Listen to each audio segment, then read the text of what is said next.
Hi babe, happy second week of being my partner. Binidyo ko yung sasabihin ko sa'yo kasi sabi mo natotorpe ko pag kaharap kay kaya parang sabi ko lahat, binidyo ko na lang.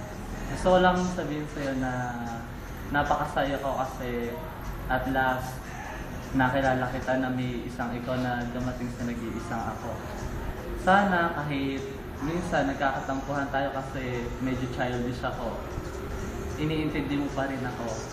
At isa pa, kahit hindi ko man masyadong sinasabi sa'yo na mahal kita, dahil sabi mo nga, pag sinabi yung word na I love you, dapat hindi lang sa salita, dapat ginagawa. Kaya ginawa ko rin to para makita mo naman na totoo yung nararamdaman ko sa'yo. Babe, sana kahit LDR tayo, tiwala lang, kapit lang sa isa't isa, tsak na magtatagal tayo. Medyo awkward man yung una natin pagkikita dahil kumakanta ka, ako naman umiinom lang.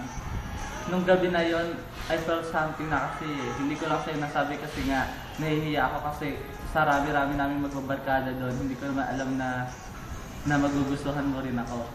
And babe, gusto ko lang ibigay sa'yo to. Itong jersey ko, oh.